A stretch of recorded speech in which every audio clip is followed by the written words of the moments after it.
Fikid Eliezer, Perek Mem Hey. So this parak is going to talk about the Cheda Egel of the Egel Zahav that happened by Matan Torah by Har Sinai. We'll do probably about half of the parak this week. First, the Medrash gives an interesting introduction to the story of the Cheda Egel, and then it starts talking about the story.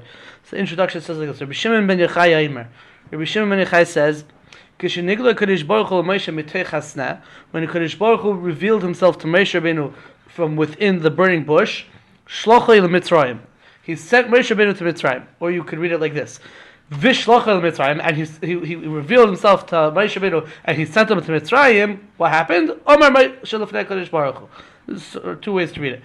Moshe Rabbeinu said in front of a Kadosh Baruch Hu, he said the following words. He said, Rebbein kol olamim, Master of the universes. Hishovali, swear to me, shekol ma she'ani mevakesh la'aseis ato oiseh, that everything that I request to do, you're going to do. Make sure he's asking Hashem to make a swear that whatever Moshe Rabbeinu says should happen, that's going to happen.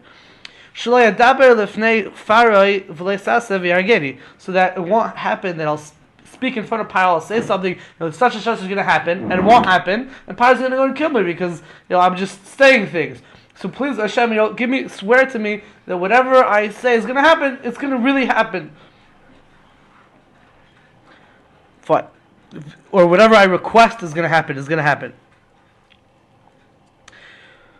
V'nish baloi, and Hashem swore to him, shekol mashu mevakesh hu oiseh. Hashem swore to Moshe Rabbeinu that whatever Moshe Rabbeinu requests will happen, hu oiseh, Hashem will make it happen. Chutz mishnei dvarim, except for two things. And the Radal says that these two things, it's not pshat that Hashem said except for these two things. Just that when Hashem made this oath, Hashem said except for two things. He didn't say what the two things are, but the Medrash is going to explain what the two things are. So except for two things. One of those two things, the Medrash explains, milikonis ba'aretz umiyayim hamaves. Except if Moshe Rabbeinu would request to go into Eretz Yisrael, or to request. So I understand Yom Hamavis means to know what day he's going to die. That's why it's Yom Hamavis. Question. Yes, sir. Didn't he know what day he was going to die when he wrote the Torah? Didn't he know what day he's going to die when he wrote the Torah? Later. Interesting question. But why? Wouldn't that be later in time? No, fine. But he's saying that he's not going to grant that request if he ever wants to know when he's going to die. But why do you think that he knew when he was going to die? Israel, that would be a later thing. Because Hashem said, "Go up the mountain and you'll die there." Something like that. I'm not sure. He didn't say today you're going to die necessarily. From the beginning of Vayelach, when Moshe said I'm not going to go with you any further or something like that. No, wasn't there something like that? Okay, it does say in that passage. He says, "Ben me'ah ve'esrim shana anochi hayom." I'm 120 years old today. Yeah, this is my 120th birthday, and I won't be going any further. Here, you're saying it sounds like from the psukim that he did end up knowing what day he was going to die. Right. Okay, the Mefarshim say that Yom HaMavis doesn't mean to know what day he's going to die. Yom HaMavis just means the fact that he will die. Meaning, if Moshe Rabbeinu would request from Hashem, immortality, Hashem won't grant him that. Question. Yes, sir. Did Moshe not learn the first part of Mesilas Yesharim? Why would he not want to die? What? Can you be more clear? Doesn't Mesilas Yesharim say people were created only to Nana Beziv something B'Hashem Nana Beziv Shchinaso etc. and other stuff that only happens once you die? Okay, but Kobe he would. I thought that stuff's going to happen after Techiyas. Right, he wouldn't necessarily die. He would just live all the way until Olam Haba would happen, something like that. So we're going on the day of the Ramban now about the whole Tchias Mesa Matzev. I guess so. It Yeah. could be that Moshe Rabbeinu in this world there was able to get this Vashkin if you had upon him the wood, no? That could be also, He didn't have to die in Yeah. order to get there. For a regular person, he has to. Taka. So Hashem made him. So Hashem promised Moshe Rabbeinu whatever Moshe Rabbeinu wants, He's going to grant him, except for these two things, to go into Eretz Yisrael. And Moshe Rabbeinu wanted to first get into Eretz Yisrael, then to die in Eretz Yisrael, and then Chutzlot, no? It could be he didn't want to die, but he wanted to die after in Eretz Yisrael. Could be. I mean, you have to know what exactly would the Mila be, but Oh, because every second that Yid is in Eretz Yisrael is another mile. It could be. Because that's the chibah of the guf and the neshama. Right. How do we know that Hashem swore to Moshe Rabbeinu about this? It says in the pasuk, "Bi nishpati ne'um Hashem." Hashem has sworn. Hashem, I have sworn, is ne'um Hashem, is the word of Hashem. So Hashem said, "I have sworn." Now the problem is this pasuk of "Bi nishpati ne'um Hashem" is in Bereshis Perek Chav Beis, which is talking about Akedas Yitzchak. It's not talking about Moshe Rabbeinu being sent to Paro at all. It's talking about Akedas Yitzchak. So, how do we understand it? So the Marzu leaves us tzarich in Gadol why the Medrash over here brings the pasuk of Binish Vati Lum Hashem. The Radal wants to say an idea that maybe it means to make a gzer shava, because Moshe Rabbeinu said a lashon of when Hashem was originally sending him to Paro. So Moshe Rabbeinu said a lashon of bi adoini shlachna bi tishlach. So he said bi. And by Avram Avinu, when Hashem swore to Avram Avinu, it said bi nishvati l'um Hashem. So we sort of make a gzer shava where it says bi here, it says bi over there. So just like Hashem swore to Avram Avinu, Hashem also swore to Moshe Rabbeinu. That's what the Radal wants to say. Maybe that's the kavan over here. Then the Radal finds another pasuk in Sefer Yeshaya where it says bi nishvati. And over there could be the context is talking about a promise that might have been to Moshe Rabbeinu, and he wants to say that change the girsa and say that our Medrash is really bringing a different pasuk that says Bi Nishpati, not the pasuk in the Sefer Bereshis. But Rabbi Yomi Izmir in the Pirush V'lo Ya'id Ella, he says another shot. He wants to make a connection between the promise that HaKadosh Baruch Hu gave to Avraham Avinu and the promise that HaKadosh Baruch Hu is doing over here by Moshe Rabbeinu, that he's going to do whatever Moshe Rabbeinu wants, except for these two things. Right?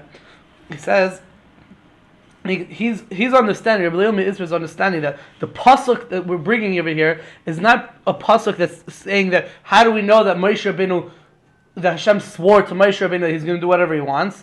Rather, we're bringing a pasuk to tell you how do we know that Hashem swore he's going to do whatever he wants, except for these two things of Likonos Ba'aretz and Yom HaMavis.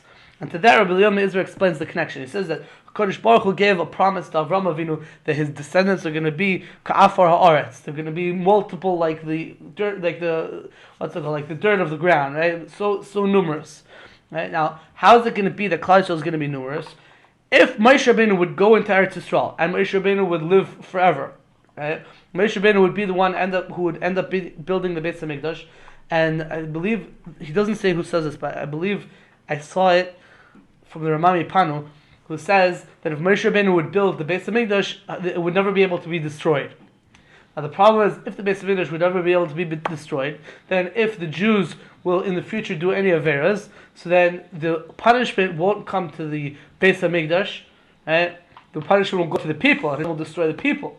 And if Hashem destroys the people, then the Shvuah that Hashem gave to Avraham Avinu won't be fulfilled, because the Jews won't be as numerous as they otherwise would have been. So therefore, in order to fulfill the promise that Hashem gave to Avraham Avinu of Bi Nishvati Ne'um Hashem, that's why Hashem didn't let Moshe Rabbeinu go into Eretz Yisrael and or live forever. That's what Rabbi Leil Israel explains the connection between these two things. Rashi says, what's it called? There's a parak in Tehillim that talks about the destruction of the Beis HaMikdash, and it says Mizmor la'asaf Elikim goyim boyin achal asecha tivu seichel kadshecha Tehillim ayin zayin Mizmor la'asaf. So Rashi in Kedushin says, why does it brings a medrash? Why does it say Mizmor la'asaf, a song for asaf? It's a song, the destruction of the Beis HaMikdash. Kino la'asaf mi bayile. It should have said a lamentation for asaf. Why does it say a song for asaf? We're talking about the destruction of the Beis HaMikdash. So the Medrash that Rashi quotes says, because no, it's a mizmor, it's a song, because we're happy that Hashem was shafach hamasai, he poured out his wrath upon eitzim va'avonim, on sticks and stones, as opposed to pouring out his wrath on the people themselves. It's a good thing that the Beis HaMikdash was destroyed in a certain way.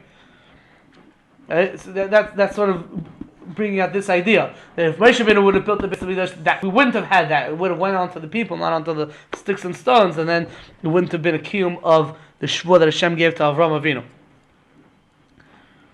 Al Kapanim, so we have over here, this is the introduction to the story of the Chet HaEgel, that HaKadosh Baruch Hu gave a promise to Moshe Rabbeinu that whatever Moshe Rabbeinu wants, Hashem will grant it, except for these two things of going into Eretz Yisrael and Yom HaMaves.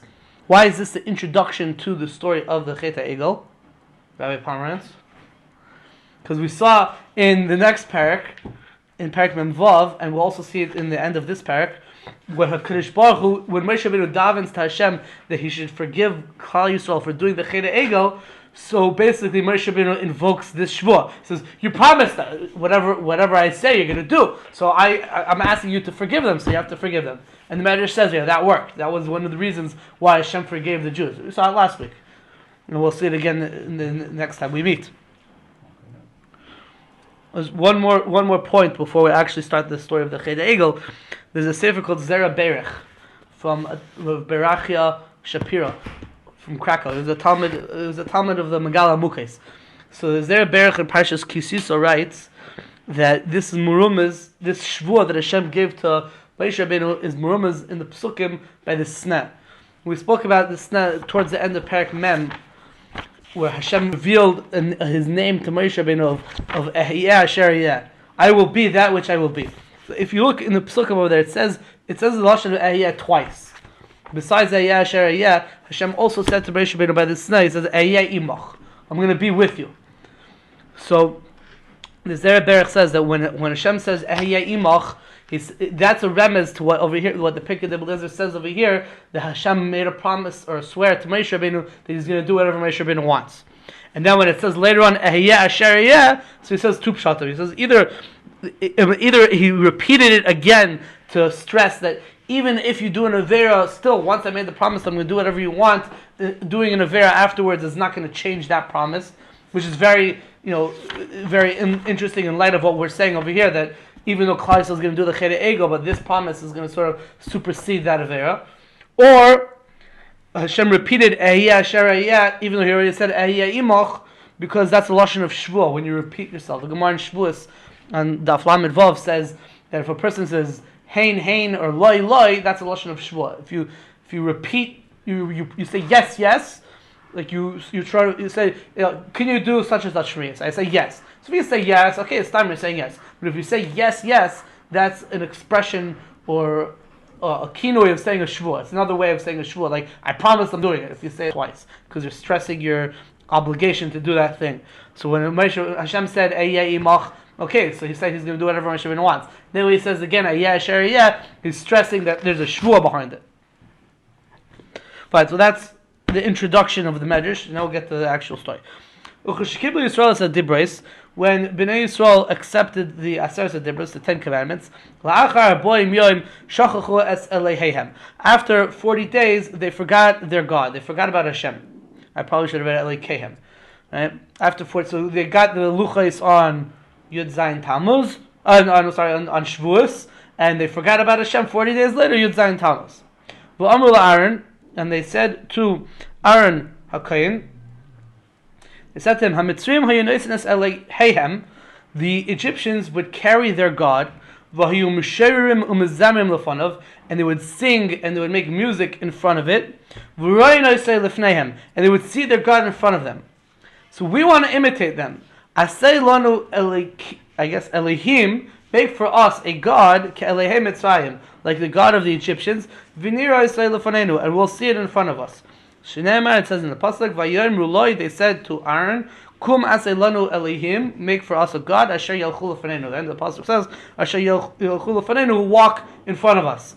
We want to be able to sort of see our God, just like the Egyptians. They carry their God around and they sing and dance, sing and make music or whatever. So we want to be able to do the same thing. So, What? So were they asking for a replacement God, or were they just asking for a visible manifestation of God? So there's different mahalchim in the Rishonim. If what were they exactly trying to do by the Chet HaEgel? Were they trying to make? Did they deny Hashem, and they were trying to worship a different God? Rav Avram ben Aramam goes like that. Other Rishonim sort of go like that. But the mainstream mahalach is that they were trying to make an intermediary to relate to Hashem. The Kuzri, the Ben Ezra, the Ramban, other Rishonim. I think that's considered the more mainstream mahalach. They were trying to make an intermediary between them and Hashem because they felt that they couldn't relate to Hashem or whatever. They felt that Moshe Rabbeinu was sort of their middleman between them and Hashem. With Moshe Rabbeinu gone, they needed a new middleman, not that they needed a new Hashem. What does this medrash mean exactly? It's not so clear. We'll have to see through the continuation and see exactly what Pirkei Eliezer understood they were trying to do with the Chet HaEgel. The Zera Berach, the sefer that I mentioned before, again in Parshas Kisisa, he brings this Pirkei Eliezer and he says, what's the pshat? The Mitzrayim would carry their god or whatever. So he tells you to look at the Sefer Tzioni in Parshas Kisisa. The Sefer Tzioni is also from one of the earlier Rishonim, lived in the 1300s. Be'erach. He wrote a sefer on Chumash called Sefer Tzioni. So the Sefer Tzioni, in one of the Haggais in the Sefer Tzioni, he writes a whole thing about what's called the Apis bull. In Egyptian mythology, they had some sort of cow or bull or whatever called Apis, and it was something that they worshipped, and they would sing and dance or whatever, and make a whole to-do about this Apis bull. In Egyptology, they know a lot about this. You can look at Wikipedia and find out all kinds of things about this. It's a known thing. So the Sefer Tzioni says that that's what they were trying to do. They were trying to create an imitation of the Apis bull in the Chet HaEgel. Rav Avram ben Aramam sort of says the same idea. He says that they wanted to imitate the Avodah Zarah of the Egyptians. But he's saying it more specifically that type of Avodah Zarah that we know about, the Apis bull, that's what they were trying to do. In Mitzrayim, they worshipped the par or the seh? Because we shechted for what their god. So the truth is like this. From what we know in Egyptology and everything, like the Egyptians worshipped like almost everything. Like everything had some sort of religious status, some sort of religious significance or whatever. From what we know from Chazal and Rishonim, they more specifically worshipped the bovine, the ovine, and the caprine families. That's the cows, goats, and sheep. Which is why they were annoyed about cows, goats, and sheep, specifically, but not anytime any animal gets killed. Like, oh no, you just offended the wombat god. I mean, we don't. All we know is that it just says that Ki tevas Mitzrayim kol roya tzayin. Yeah, but I mean, I would assume that the Mitzrayim ate some sort of meat. I mean, Ibn Ezra in Parshas Vayigash says that the Egyptians were vegetarians. Maybe Miketz and Vayigash, I don't remember. But there's an Ibn Ezra that says that they were vegetarians, and it could be that it is supported by archaeology, at least to some degree. Okay. It could be that only the priests were allowed to eat the sacrificial meats. It's not so clear. Another complicated factor when you try to figure out like the history of Egypt is that the chronology is not so easy to place, and their religious customs evolved over times and switched and changed, and they merged gods and separated gods. Like, it's not so easy to figure out what they did at any specific time. Okay. Holchu, where are we up to? Holchu lahem etzel chaver shel Moshe. So now these people, these Jews, it seems that they were Jews that wanted to make the egel, so they went to Moshe Rabbeinu's colleagues, Aaron v'Chur ben Achosai, his brother Aaron, and Chur ben Achosai, his nephew Chur. Why are they called Moshe Rabbeinu's colleagues? Because in Parak Mem Daled we saw by the war with Amalek, so Moshe Rabbeinu stood in the middle, and Aaron and Chur were standing on his sides, one to the right, one to the left. We'll get to that in a few minutes. One to the right and one to the left. So they were like, Moshe Rabbeinu's sidekicks, so to speak. Right? They were standing to his side. Right? So that's why they're called Chaver of Shel Moshe. So Aaron and Chur. Furthermore, it says that when Moshe Rabbeinu went up to Har Sinai, so he said, if you have any problems, you speak to Aaron and Chur. So Aaron and Chur were left in charge. So now, if you look in the Psukim just mention somebody named Chur and sort of assume that you know who we're talking about. Chur. Chur's just he's a guy. Chur. Everyone knows who Chur is, right? But it doesn't say in the Psukim explicitly who is Chur. So the Medrash over here said the Chur is ben Achosai. He's a nephew of Moshe Rabbeinu, the son of Moshe Rabbeinu's sister. So how do we know that? So Medrash says, "Minayin shaya Chur ben Achesai." How do we know that Chur was the nephew of Moshe Rabbeinu? Shenema, it says the pasuk, "Vatomas azuva, vayikach lo Chalev es Efras, vated lo es Chur." Azuva died, and Calev married someone named Efras, and she gave birth to Chur. Now Chazal tell us, Efras was Azuba's wife. Azuva was a lady, and she died, and she was ostensibly married to Calev, and then Calev went and married someone else named Efras, and then Efras gave birth to someone named Chur. Yeah. Now Chazal tell us that it's one Saita, one Megillah, that all these people, Azuva, Efras, whatever, it's all names for the same person. Azuva is another name for Miriam. Why is she called Azuva? Because when she was younger, she became sick, and nobody wanted to marry her, so she was forsaken. She was Azuva, they all left her. So Kalev married her, even though she was in that sickly state. Gemara says another name for her was Chala. Chala with a Ches Lamed Aleph Hey, which means like sickly person. It was another name for her. Kalev married her, and then afterward, and they davened to Hashem, whatever, and she got better. And then another name for her is Nara, which literally means a young lady. Right? She became healed, and she was rejuvenated to be like a young lady. This pasuk is referring to that event. Vatamas Azuva, the fact that Miriam was sick and no one wanted to marry her, so that aspect, so to speak, of Miriam died. Kalev es Efras, and Kalev married Efras. We're still talking about the same lady. Miriam is Efras. Efras is another name for Miriam. Right? Kalev married her, and she gave birth to Chur. So who is Chur? Chur is a son of Kalev and Miriam. What is the aspect of Efras?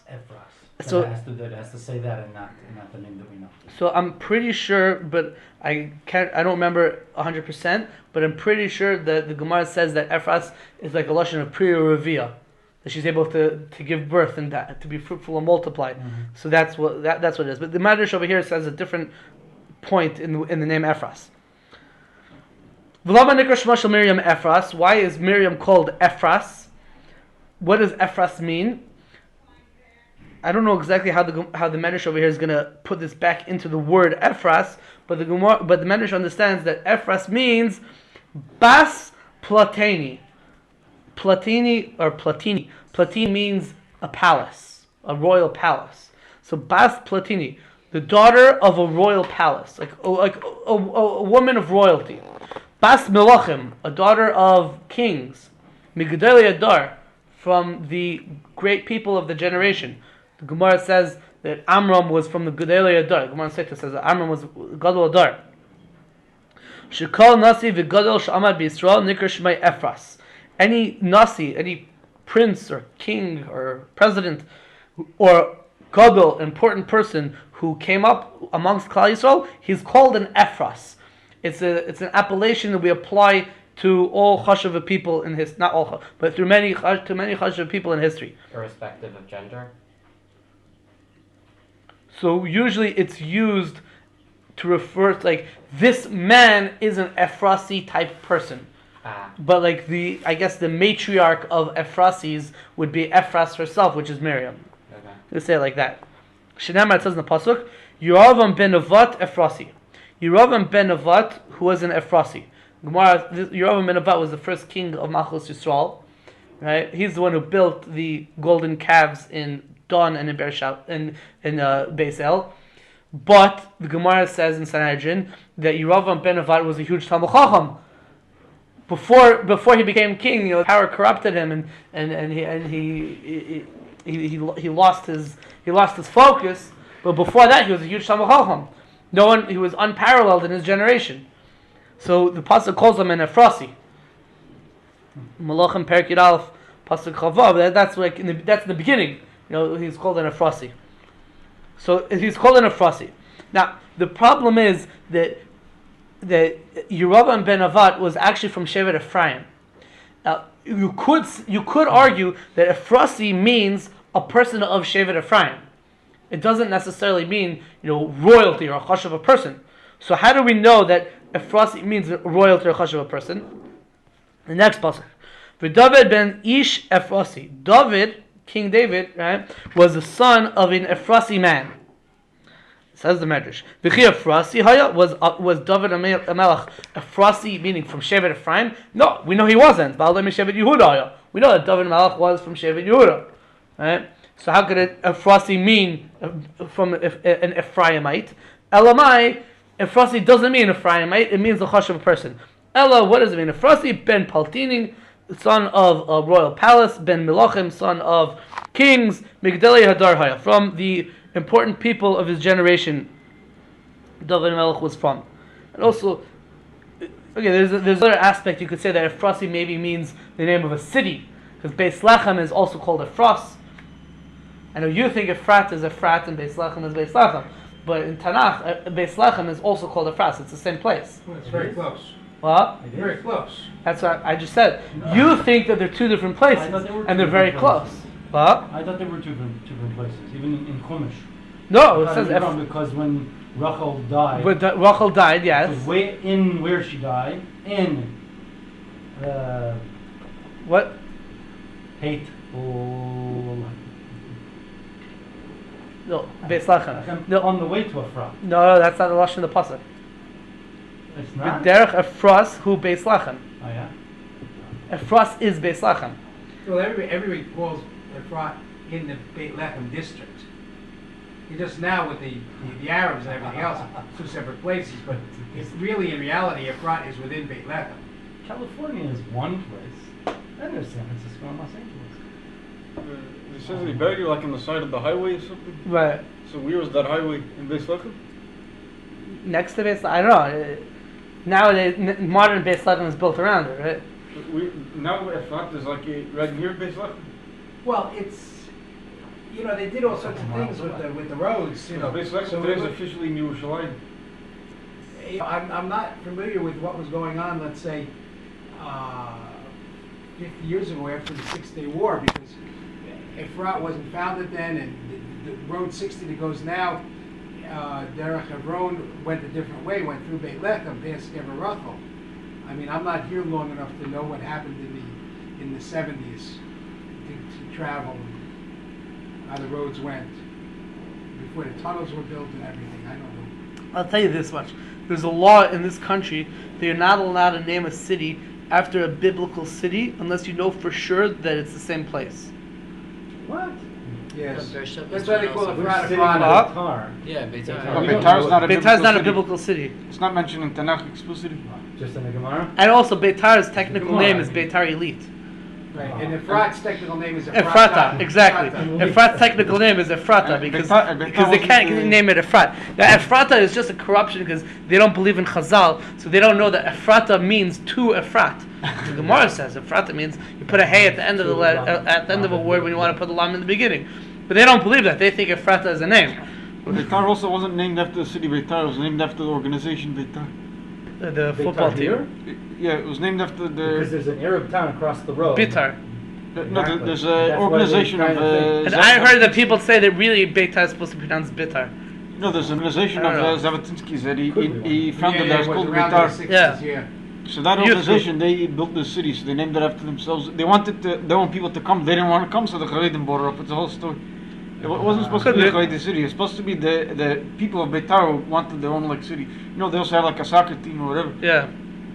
It's Yeah, I connected don't know with anybody who plays it's a Beitar. right-wing organization, which is named after, it's a corruption of Brit Yosef Tomfield, but they turned the test into a tough so it should fit in with the word Beitar. After he, got killed in Tel Chai. So they... It's like Arnof was originally marketed to the Hilanim. Mike tells me in the late 70s, the Hilanim, Arnof was marketed to the Hilanim, was give out your old bet, but the Hilanim didn't want to go there. I'm still trying to understand It was marketed to the Haredim. Efrat is Yerushalayim or Tel not? Aviv was marketed to the Haredim. I missed what. I don't know. So why is he Yeah. Why is he referred to as Efrati? Who's Rehoboam ben Nebat's father? He was also his father was also the previous king. He wasn't the king. Nebat wasn't the king.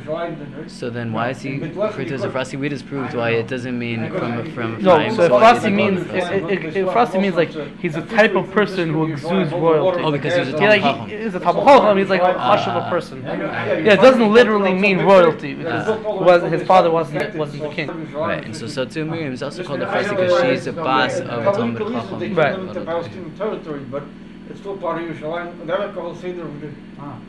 The Jews there, right? I do know that the Statue of Liberty is not New York and New Jersey. That I know. But I don't know about Efrat and Beit Lehem. So the Medrash says, since Chur was from Shevet Yehuda, and he was from the Gedolei Adar, from Choshev, a people of his generation, so his reaction to the people that wanted to build this God that they can sort of tangentially see was he began to chastise Bnei Yisrael with harsh words. He gave it to them. They wanted to make a Avodah Zarah, and he screamed at them and he told them off and whatever. So they bumped him off. So, 1 second before we get to that part. So the Radal points out an interesting idea. We saw in Perek Mem Daled so that the two people that stood by Moshe Rabbeinu was Chur and Aaron by Muhammad with Amalek. So we brought a Zohar there. The Zohar, the Radal over there in Eis Chaf Aleph. In Perek Mem Daled said that the Zohar says that Aaron was on Moshe Rabbeinu's right side and Chur was on Moshe Rabbeinu's left side. So it says so. The right side is always the side of Rachamim, and the left side is always the side of Din or of Koshois. Right? It's Dibur, Dvorim Kashim, Dibur is Kasha, right? Dibur Ishitonu Koshois. That's what the brother said about Yosef. Right? Dibur is always the lashon of Kasha, strong. So Chur was the left side. He took the strong route, and he spoke strongly, and then they bumped him off as you said. But Aaron, who's on the right side of Moshe Rabbeinu, is going to take the more rachamim route. He's going to try to appease them and try to calm them down or whatever, without being so forcefully against the idea. He's going to take a more subtle approach. Meaning Zohar is saying that was his personality. Because that was before Chet Egos. So we're saying that he was that type of person. So too in the future he would act that way with Kol Yisrael. The Zohar just says that Chur was on the left side and Aaron was on the right side.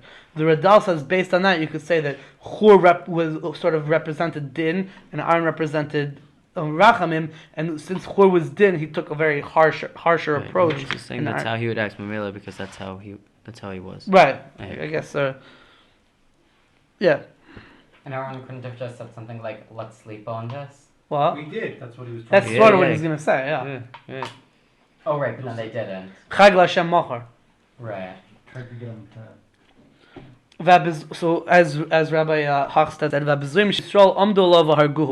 the disgraceful people of the Jews, the low-class people, they went and they killed. They got up upon him and they killed him. Oh, one second. We'll get to that question. That's one of the big questions on this pair. But what did he ask? Well, we'll see. The despicable people got up and they killed Chur. How do we know that the despicable people killed Chur? How do we know that Chur was killed? So Chur is mentioned in two stories in Chumash, and then his name is mentioned. It comes up like in one or two other places, and that's it. The two stories are once is mentioned by the story of the war with Amalek, that he helped hold Moshe Rabbeinu's hands up. And the other story is by Moshe Rabbeinu went up to Sinai, so he sort of left Aaron and Chur in charge. Right? And then the name Chur appears again, Bitzalel ben Uri ben Chur, which is not even muchach that it's the same person, but we're assuming that it is the same person. Right? So Chur is not mentioned. So what happened to Chur? If he was such an important leader, he helped Moshe Rabbeinu keep his hands up. He was in charge when Moshe Rabbeinu went up to Sinai. So what happened to him? Where did he disappear to? So that's how Chazal understood that he was killed. He was killed off. He disappeared in this story. Right? When Moshe Rabbeinu went up, Chur was already gone. But the Marshan Sanhedrin says this point. The Radal brings the Medrash Tanchuma and Parshas Tetzaveh says this point. I don't understand the raya. Well, I don't understand. the raya is that Chur was an important person Right, no, beforehand, but- and then afterwards he's never mentioned in the story anymore. So what we happened? We see a similar thing by Betzalel though. Betzalel was also spoken about a lot, and then you don't hear about Betzalel anymore. But that's because he had a certain purpose in the tafkid that he was playing, and we need to speak about him. And after that, we didn't need to speak. We didn't need to speak about him what he was doing after No, but that. Betzalel was only I guess you could say Betzalel was only mentioned in a certain context. He was never mentioned for anything besides building the Mishkan. So Right. you could say what you're saying. Here we're saying that he was a already leader. He helped Moshe Rabbeinu keep his hands up. I He was didn't in know that charge. He was killed. Maybe. Well? Maybe he just like. No, that part of how he was killed. What's the whole story? That's a Kabbalah. That's a tradition that Chazal had. But how do we see it in the psukim? Where is there an allusion to the fact that something happened to Chur? Is the fact that he's no longer mentioned in the psukim afterwards. I hear. I wrote down an interesting point that I realized once.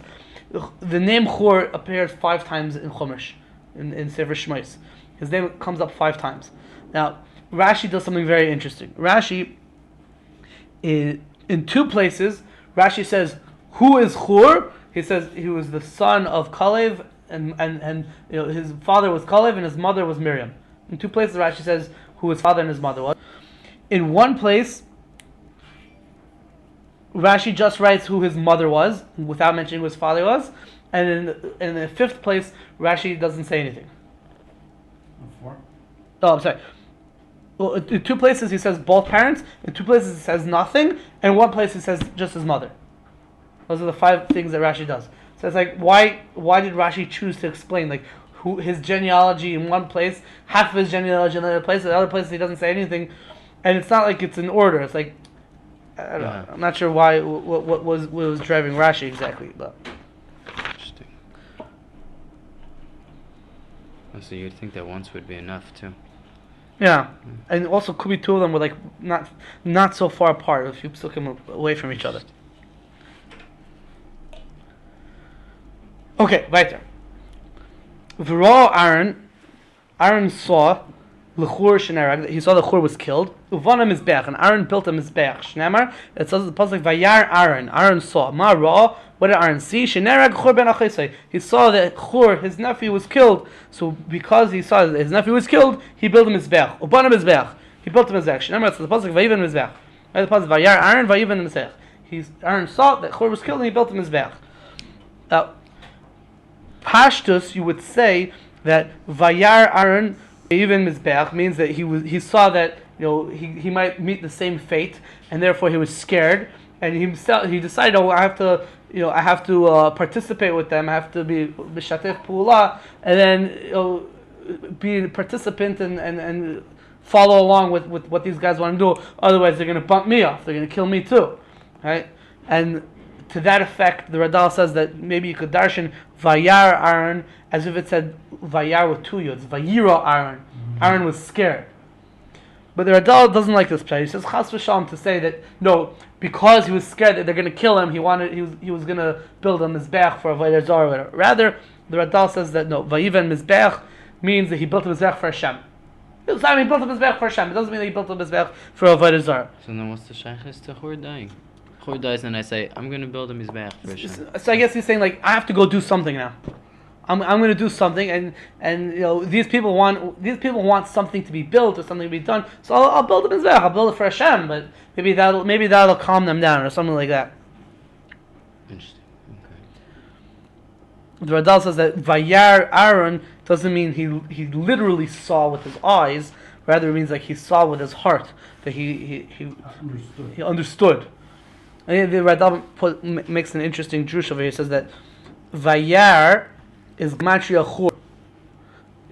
It's not really. If you take Chur, the Chur is 208 plus 6 is what? 214. 214 plus the 3 letters of the word Chur. You can do that? Yeah, there's such a mahalach in Gematria where you add up the Gematria of the word and plus how many letters there are, which is how much? 217. Vayira is also Gematria 217. Without adding up the letters. With just the letters, just the Gematria of the word, without the sum of the letters. So it says that there's a remez in the word Vayar Aaron, and Vayar is a remez to Chur. How do you spell? I don't know. Chur is Ches Vav Reish. That doesn't make sense. Oh, so you said with one yod. Yeah. Yeah. Don Aaron Din Benoy Levin Atzvay. Aaron made a calculation between himself. Omar, he said, Imani oimer lahem tinuli chesav ezav. If I say to them, give me gold and silver, miyad hem mivim, they'll immediately bring gold and silver and they'll start building some sort of a avodah zarah or whatever. So what am I going to do? Ela hareini oimer lahem tinu nizme nishechem b'neichem b'nei seichem. Rather, I'm going to say to them, give me the earrings of your wives and your sons and your daughters. And they will be more, those people, the wives and the sons and the children, will be more hesitant to give away their jewelry. And since they're not going to want to do it, so the whole thing, the whole matter. It was only the adults. What? It was only the adults. The children weren't also saying to like make a avodah zarah or something. That's what it seems, yeah. So Aaron made a calculation. He cheshbon that if he requests that they give the earrings from the women and the children, so the women and children will be hesitant to give their jewelry, and they won't be likely to do it, and then the whole thing will just fall apart. The whole plan won't happen. There's a pasuk v'em aleim Aaron said to them, Pirklu nizve'azav asher ba'aznei neshechem b'nechem u'b'nei seichem. Right? They said, give me the earrings from your wives and from your children. Shamu hanashim, the women heard this, v'loy ratzu, and they did not want to do so. So this is really where I wrote this down. But Rabbi Felder sort of brought up this question. Rashi in Chumash goes with a mahalach that who were the people involved with building the Egel Azav? Just the Erev Rav. So now, if we're saying over here, were the only one who wanted, or they were the instigators behind the whole thing, and then afterwards they sort of dragged other people along with them when it came to actually worshiping the Egel Azav. The Erev Rav, L'chor, they were people from Mitzrayim. Yeah. You know what Rashi says about the Mitzvah? I don't have to mention it. Yeah. So yeah. The question is, so who are these wives? These are the wives of everyone, of all the Jews, or the wives of the Erev Rav? Who are these wives that we're going to say that the wives didn't want to give their stuff away? It could be the wives of the Erev Rav. They're on a higher level, even though they're the wives of the Erev Rav. Nevertheless, all the Jews, they didn't want to get involved in the whole Egel Azav, at least at this point. Just the Erev Rav, and even the wives of the Erev Rav, they were already on a higher darga, and they didn't want to. Okay, it could be. Why are we bringing up the Erev Rav at all right now? What? Why are we even bringing up the? No, just we want to understand Pashup Pshat. Right. Who are these guys that are trying to build the Egel Azav that their wives are not going to listen to them? So couldn't you just say it's the Well, like it's other Midrashim? members of Klal Yisrael and that their wives didn't want to do it, just like how Aaron wanted to happen? Well, who wants to build it? Right. So I'm saying without bringing up the Rav, I can't just say the simplest thing would just to say that it was. But Rashi and Chumash says No, I think from I other think Midrashim he's that it was saying the that he Erev was Rav. saying So the their Erev wives Rav means that the will wives get of from the the Erev wives Rav. of other people. What? Is that what you were saying? No, I was saying what's forcing us to even bring up the Erev Rav right now? I'm saying I know that because Rashi and Chumash says that it was the wives of the Erev. That was Erev Rav that built the Egel. Our question is, we see people that want to build the Egel, and we see that their wives aren't interested in it. Right. So the question is, are we only talking about the Erev Rav, and these are the wives of the Erev Rav? Rashi's quoting a Medrash. Yeah. Or Apparently not yet. not this one. Right. No, so what my question was, meaning within the text, without bringing up Rashi. Yeah, no, in the text doesn't say anything about Right. Erev Rav. But we know what Rashi says that when there's other midrash. Now you could say that it's machlekes and midrashim. Those midrashim that Rashi goes with, and my friend, what's his name, Rabbi Leierfeld, he wanted to say this. A friend of mine, Leierfeld, in the mirror, he wanted to say that it's machlekes and the midrashim. Rashi and all the midrashim go for mahalach that it was only the Erev Rav. Our midrash is going with an idea that no, everyone wanted to build it, but the wives not. And that's good. That's what Aaron Cohen wanted to happen. Yeah. But then so you could say the next step was, and then the Erev Rav got involved, and they did it anyways. No. It doesn't mention it. It doesn't say over here Erev Rav when it talks about that they're going to do it anyways. You could say that. So then, even who if, did it after the wives didn't want to do it? It just says Anoshim. We're going to see it. It just says Anoshim. Even if other people wanted to do it, the Erev Rav convinced them they didn't want to do it from their own initiative. The people who were good at the Erev Rav, they gave drushes about why they have to do the Egel, so they convinced people. You know? So when did they convince Could be that them? they made a whole propaganda You're campaign. saying by this point they already convinced them? Could be that within the few days before the day, so that if Moshe doesn't come back, then do the Egel. So they already made a whole campaign amongst Klal, so a whole political campaign. So I'm saying, so they already convinced the regular Jews? The low class Jews, the people who didn't have so much The low intelligence, class. like Bnei These Donovan. the Bezuyim. So the Erev Rav, they convinced them probably. Could be. Were the Erev Rav, Lefi Rashi, were the Erev Rav also the ones who bumped out Chur? Maybe. I don't. Seems like they made an intifada. I seem to remember such a lashon that the Erev Rav killed Chur, but I don't know 100%. It's with the personalities of Bnei Chom that they're the ones who did it. To kill people. Yeah, it could be. Like Nimrod and all these people. So what's the women's reaction? Shomu Hanashim, the women heard this suggestion that they should give their earrings, but loy ratzu, they didn't want to do it. The Radal says not only did they not want to give their own jewelry, directly for the egel, but they didn't even want that they should give it to their husbands, and their husbands will donate it for the egel. They didn't want to be involved at all. V'loy kiblu aleihen litin izmehen levaleihen, and they didn't accept upon themselves to give their earrings to their husbands, meaning they didn't want to give it directly to the egel, and they didn't want to give it to their husbands to donate it to the egel. Elo amru lahem, rather they said to their husbands, Lasas shikutz v'sayeva she'en b'koyach lahatzil lo nishma lachem. They said to their husbands, to make an abomination and a disgusting thing that doesn't have any ability to save people, we're not going to listen to you. Radal says that we're not saying that. Oh, they didn't give it because they're attached. The women are attached to their jewelry, and that's why they were hesitant to give it. No, they stood their firm ground and they said, no, we're not giving it because you're doing a disgusting and abominable thing, and that's why we're not giving it to you. Not because we like our jewelry. Aaron Kohen's cheshbon was that the nature is that they like their jewelry and they don't want to give it up. But at the end, it's not stam because they like their jewelry. It's because they had a religious conviction that they didn't want to take part in idolatry. And other Rishonim, when they bring down the continuation of this medrash, they point out that we do find that when it comes to building the Mishkan, so the women did donate their jewelry. So you see, it's not because they're attached to their jewelry. They're not so attached because they do give it up for the Mishkan. So it's a religious idea why they didn't want to give their jewelry for the Egel. Not because they like their jewelry. Wait, so what was the row? How are you saying that we know that Aaron Cohen was originally asking because he thought they were attached to their jewelry? How do we see that? It doesn't say Beferish in the Medrash, but in the Mefarshim just said that what was Aaron's thought. He says, Bias as well. He says, they care about their jewelry. It doesn't say explicitly, you're right, but that's what the Mefarshim seem to be saying.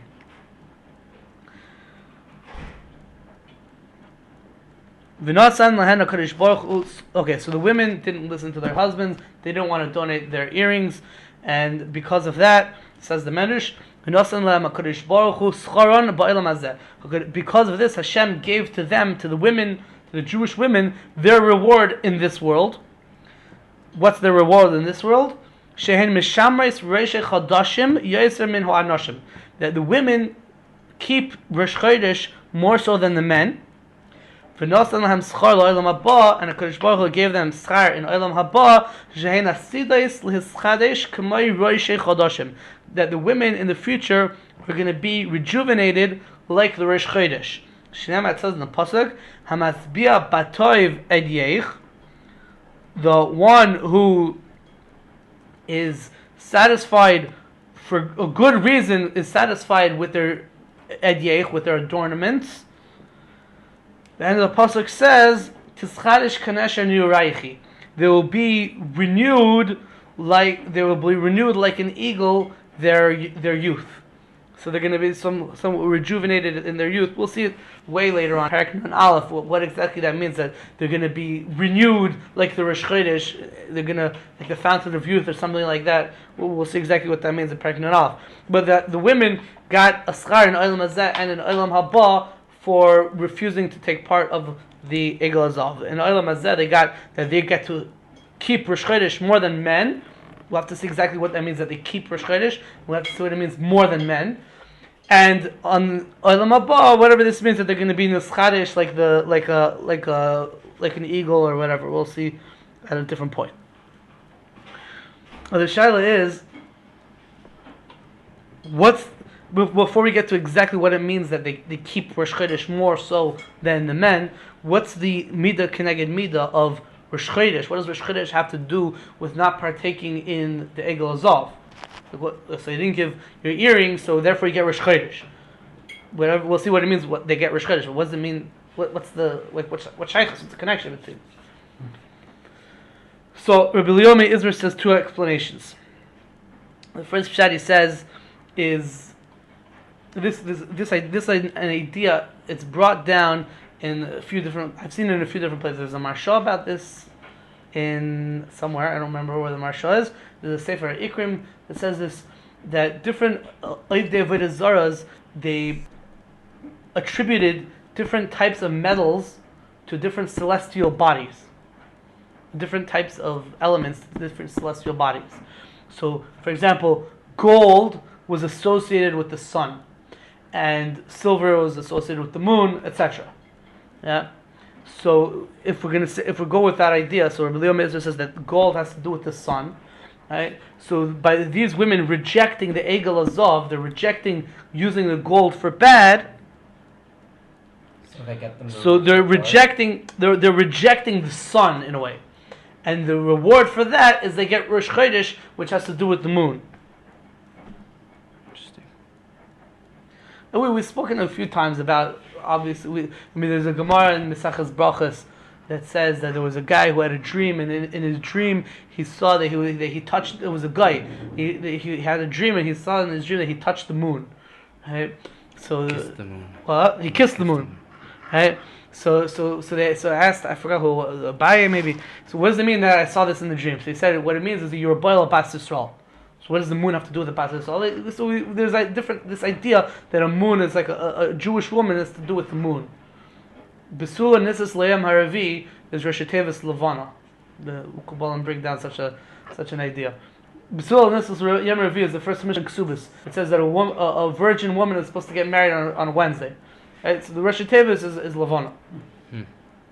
Just like a Levana. You mix them around. Yeah, you take those letters and you mix them around. Yeah, but it's the same letters. So that's the idea. They rejected the gold. They rejected the sun. So therefore they get the moon. That's one pshat Rabbi Leomi Izrael says. Another pshat he says is like this. Chazal tell us in the Gemara in Sanhedrin and Samach Gimel that when they wanted to make the Egel Zahav, so they didn't want that to be, to replace Hashem. They wanted it to be in addition to Hashem. But that's what they were trying to do. They were trying to make an additional God. They were making a shutfus between this Egel Azav and the real one Hashem, and they were making multiple gods. Right? Chazal say, "Eloi Elohecha Yisrael." These are your gods, Israel. Elohus harbe ivulahem. They desired multiple gods. So they were trying to make like a pantheon. Right? Now these women, by rejecting the Egel Azav, they were basically saying that no, there's no such thing. You can't have multiple gods on the same level. You have to have one supreme God, one person, one entity that's on top. You can't share it like that. And in that way, the women that were rejecting the Egel Azav were somewhat mirroring the taina, the complaint of the Levana. Right? When Hashem originally created the sun and the moon, as Shnei HaMa'ayros HaGedalos, Hashem originally created the sun and the moon as Shnei HaMa'ayros HaGedalim. I don't remember. They were originally the same size. The sun and the moon were originally the same size. And Chazal tells us the moon complained to Hashem, said, "How ein shnei malachim mishamshem b'tagar echad." You can't have two kings using the same crown. You can't have me and the sun, be the same size. One of us has to go. Right? So, in cowboy talk, this town ain't big enough for the two of us. Right? Side note: did the moon have a valid complaint? I mean, is that how the Mepharshim learn it? Maybe it could be. Well, in the way the moon did have a valid complaint. But it could be that the moon was complaining in order to advance its own agenda. It wasn't trying to, whatever. But the point It is, didn't complain Lishma. you could say it like that.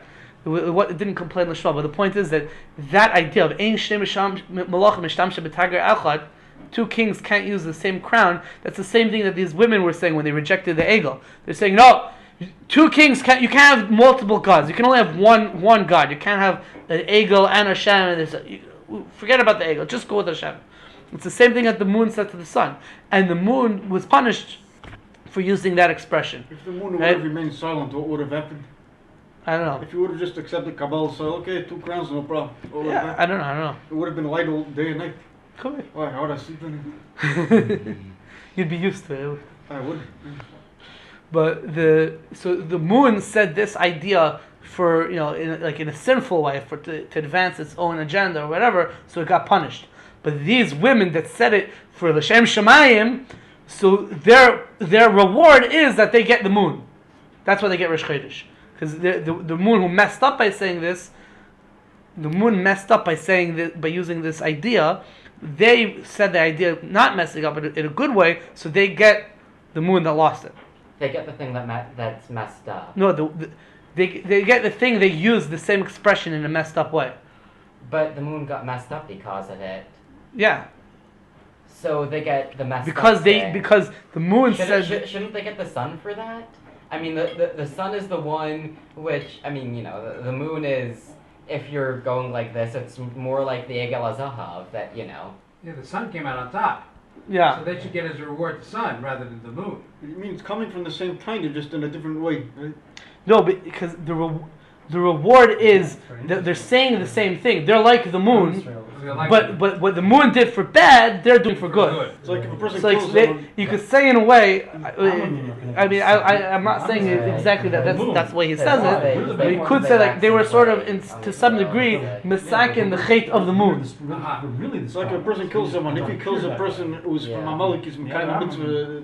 Yeah. Second dies. If he kills another yid, then he's chayiv mitzvah. It's the same act. You're cutting off someone's head. Right. The question is it a mitzvah or Is it a mitzvah or there? Right. See, he missed the answer. He didn't really care what the answer was. I Al like Capone. the idea of cutting off He's the getting head. into it. Exactly. What, Rabbi Pomerantz? What are you The saying? simple answer. We see that the Amamim are connected to the sun. Yeah. Koyach, power. You can't look at the sun; it's too bright, but it gives life to everything. The Am Yisrael is connected to the moon. We derive our power from the moon. Yeah. I'm just saying, and yet we're really the strong ones. We're really the people who Hashem love. But shouldn't we be connected to the sun and the Amam connected to the moon? So you see, it's not always the case that the strong ones get the sun and the weak ones get the moon. So the way we sort of came out with a different way of saying it. We could say that the phrase that the moon used for bad, right? They used it for good. So they mimicked the moon. They're connected to the moon by mimicking the moon by using the same logic. But what the moon used for bad, they used for good. So the reward is that they were sort of misaking what the logic of the moon, so they get the moon. That's the reward. It's a similar idea. Okay, so what's this idea that the women are shomer Rosh Chodesh more so than the men? So it's like this. Yerushalmi in Mesachos Pesachim in Parak Daled, and also the first parak in Tainus in the Yerushalmi, it says Nashi dinehigi deloy lamevet avidata bereish yarcha. Women have a minhag not to do malacha, not to do avodah on Rosh Chodesh. That's what's brought down in the Yerushalmi. Rashi in Mesachos Megillah brings it down on the Afchaf Beis. Rashi brings down this minhag that women don't do malacha on Rosh Chodesh. Also the Rosh over there, and they say that the source for that minhag is this medrash over here. Our medrash says that the women keep Rosh Chodesh more so than the men because they didn't participate in the Egel Hazav. So Rashi says that that's the source for the minhag that women don't do malacha on Rosh Chodesh. What does it mean that women don't do malacha on Rosh Chodesh? So what was this medrash referring to? What? So what was this medrash referring to? If they get the no malacha thing from the medrash, then Yeah. when he wrote this, they were still doing malacha on Rosh Chodesh. No? What? When who wrote what? When this medrash was written, Yeah. they were still doing malacha on Rosh Chodesh. Then they saw the medrash and they stopped. No? Or you're saying this is just how we know that there is such a minhag? Which came first, the Medrash or the women? Did the women not do work on Rosh Chodesh because of the Medrash, or did the Medrash describe what the women do? The Yerushalmi says that there is such a minhag. Rashi is saying, where does the minhag come? Like, where does this whole idea come from? Whatever. So he points to the Medrash. I'm not sure what you're asking. I'm asking is the Medrash a Simon or a Siba? It's the Siba, meaning from the Medrash onwards, meaning from the time that this happens, Right. not from the time the Medrash was written, meaning from the time the events happened, then women started keeping Rosh Chodesh. Right. In Achinami, the Medrash might have been written down much later. Yeah. At that point, they're already keeping this minhag, but that's what I think that's what he's saying. Okay. So there's a minhag that women don't do malacha on Rosh Chodesh, based on this Pirkei Eliezer. The Chur in Hilchos Rosh Chodesh in Orach Chaim Siman Taf Yud Zayin brings down this Medrash, and he brings down the minhag that women don't do malacha on Rosh Chodesh. Interestingly, afterwards, the Chur brings down another vart, a similar idea from his brother. The Rosh, who was the father of the Chur, had another son, Rabbi Yehuda ben Arash. So he was older than the Chur, I believe. So the Chur brings in the name of his brother Rabbi Yehuda different part. He says that the Gimel Regalim, the three holidays, Pesach, Shavuos, Sukkot, are connected the three Avos. Avram, Yitzchak, and Yaakov. Avram is connected Pesach because he said to the Malachim Lushi Vasi Ugais. Yitzchak is connected Shavuos because Yitzchak was instead of Yitzchak there was a ram by Kedas Yitzchak, and by Matan Torah, which was Shavuos, there was a Kol Shofar. Right? And Yaakov is connected Sukkot because when it says Yaakov went to a place called Sukkot and he built Sukkot for his animals, etc.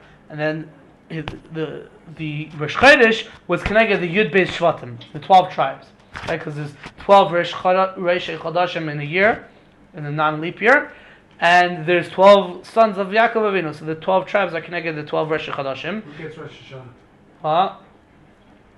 Who gets Rosh Hashanah? It could be it's Machlekes. Adam Rishon. It's Machlekes Rabbi Eliezer and Rabbi Shua, B'Tishrei Nivra Olam or B'Nisan Nivra Olam, and it's also Machlekes amongst the Mekubalim exactly how to count how the 12 months correspond to the 12 Seems tribes. like we pass in that Tishrei because we mention in the Zesty Chilas Maasechah B'Shon Tefillas Rosh Hashanah, no? So Yeah, Pashas we pass in the B'Nisan Nivra we don't make Olam. Rosh Hashanah and Nisan. Yeah. Otherwise, we'd have to spend Aleph and Beis Nisan saying Yotzes and Masana Turkey. And I mean, what was it? When they say Nivra Ha'olam, they're referring to which day? You don't make a whole Rosh Hashanah for Well, Nisan. we asked. It's only Rosh Hashanah from Lochem, but not for Which Rosh Hashanah. day of the Sheshas Yemei You would say Bereishis? Tachnos. No, the day of the Adam Rishon was created. If it was Ah. before that was Yeah. the time of the- Or Tachnos are really We spoke about that, like, Talking about Eric. actually predicting Rosh Hashanah. Yud Like for Aleph. Shemitah and Yovel. Perek Ches was it? Shemitah is Right, definitely because weird. Kosh What do you goes, think? Yeah, no, you're right. Shemitah. I mean, like Yeah. Yom And for Rishon Hashanah, was. no, Tashin 9 Gov, Tashin 9 Yom Zayin. Rishon is Yom days Kippur. Well, we before. spoke also came up a little bit last week when we said that Yom Rishon of Bria So'elim is the same day of the week as Yom Rosh Kippur. Hashanah is the Yom Tov of Adam. That's why Vayar Vayibayker Yom Echad, the Medrash says is talking about Yom Kippur. Well, we spoke about that last week. I don't want to gets get the back biggest into piece of that. the pie. He gets the longest tefillas, the best chazanas, best participation. Yeah, I'm sure they're all jealous of Adam. Yeah. I'm sure the Yom Tov has such beautiful tefillas. So Al-Kapanim, so Rabbi Yehuda, the brother of the Chur, says that the 12 Rosh Chodashim are connected, the 12 Shvatim, and then when Klal Yisrael did the Cheder Egel, so it says that Rosh Chodesh from the 12 Shvatim, and women who didn't participate in the Cheder Egel, so they got Rosh Chodesh. This is a similar idea to our Medrash over here. Okay, so the Ma'aseh like this: the Shulchan Aruch in Siman Taf Yud Zayin, Hilchos Rosh Chodesh brings down there's a minhag the women don't do malacha on Rosh Chodesh, and he says it's a minhag taiv. That's what Shulchan Aruch says. He brings down it's minhag taiv. It's only a minhag and not a halacha. One sec. We'll get to what does the what does the Shulchan Aruch mean when he says it's a minhag taiv? So the Bira Halacha, written by the Mishnah Berurah, he writes his Mesupik. What does the Mechaber mean when he says minhag taiv? Does minhag taiv mean that it's a good minhag? If you have such a minhag, so it's good to keep that minhag. You don't have to get rid of that minhag. It's a good minhag. Or does he mean that it's such a good minhag that even if you don't have this minhag, your mother didn't do it or whatever, you should do it? Does he mean to say you should do it, or he's saying that if you have the minhag, it's a good minhag, you should keep doing it? Mishnah Berurah says he's mesupik. What does the mechaber mean exactly? I said the Ramah writes another nukuda. The Ramah says that if you have a minhag that you do certain malachas and you don't do other malachas, so that's also good, because you go with whatever the minhag is. It's like the Ramah understood that it just has to do with minhags. Like if you're if you're a woman, your mother didn't do it or whatever, so then you don't have to keep this minhag. At least that's what it seems that the Ramah holds. That it has to do just if you have the minhag. If you don't have the minhag, you don't have to do the minhag. The lavush. Okay, the Rosh Shlomo Zalman Auerbach in Halicha Shlomo says that some people have a minhag that even unmarried women do it. Because the lavush says that he asked the question, no, if this is true, that there's such a minhag, whatever, there's such an Indian, so how come the Torah didn't say it's usher for women to do malach on Rosh Chodesh? Why is it, it's a minhag? Why did the Torah leave it as a minhag? Why didn't we say it's usher? So he says because no, the Torah didn't want to ask their malach on Rosh Chodesh to women because since women are meshubah to their husbands, so the Torah didn't want to interfere with that dynamic. Similar to what the Rishonim say about mitzvahs eseh shazman grama, the Torah didn't obligate women in such a thing because they're meshubah to their husbands. So then you have Rosh Shlomo Zalman saying that could be unmarried women also have this minhag. So like the feel of lavush, you have to know that you have that kasha again. So then why isn't it only a minhag? Why doesn't the Torah say it beferish? But the Bais of the Aruch HaShulchan says that women that are working, and if they don't work on Rosh Chodesh, so then they're going to lose their parnasa. So he says that they're allowed to work on Rosh Chodesh because they didn't accept upon themselves this minhag in a situation where they're going to lose their parnasa.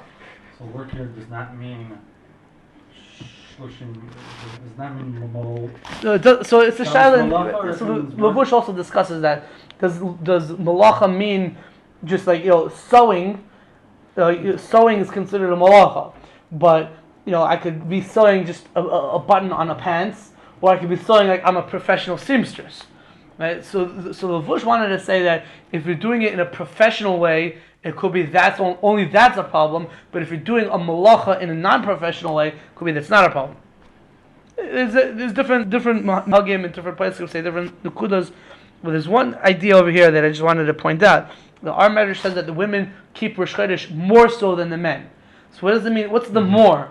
Yeah, so what are we doing? So the Lavush writes that malacha kve. What? What are we not doing? Right. So the Lavush writes that a malacha kveda, heavy work, is also even for men.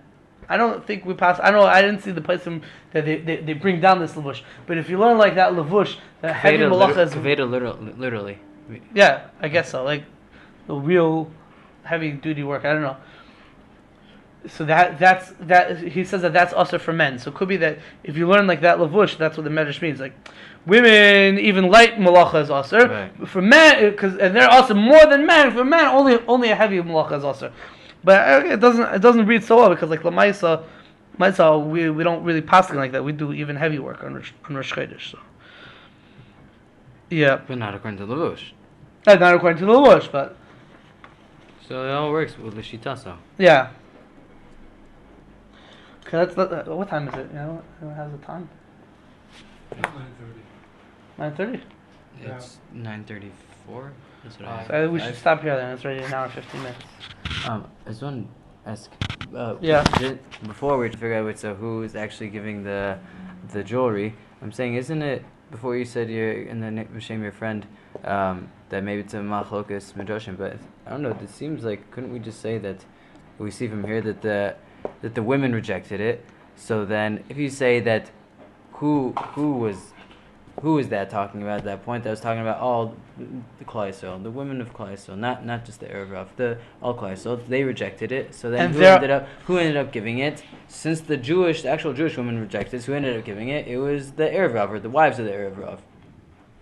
Originally, who was asking for it? Everyone. Everyone. Klal Yisrael. The Jewish women who were actually getting rewarded with Rosh Chodesh.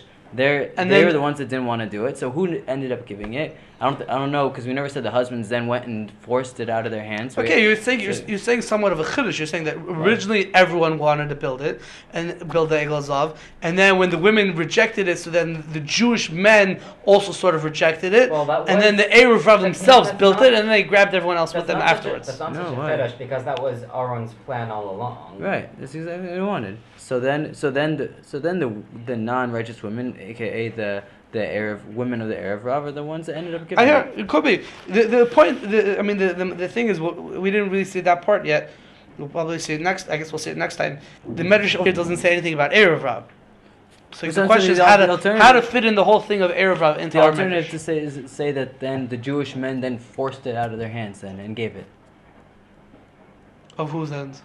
Of the women who didn't want And to we're give going to it. see the men also had their own earrings and stuff. But And then if you'd say that it was whole time spent on the Erev Rav, so really the Jewish women were not rewarded. It's really the Erev Rav women that are rewarded. With right, that's why it's like a little bit difficult to say. So That. it's more. So isn't it more sour to say like this? They're the ones that were asked and they're the ones getting rewarded instead of the Jewish one ripping it out of their hands. Anyways, it was the Erev Rav women that ended up giving it.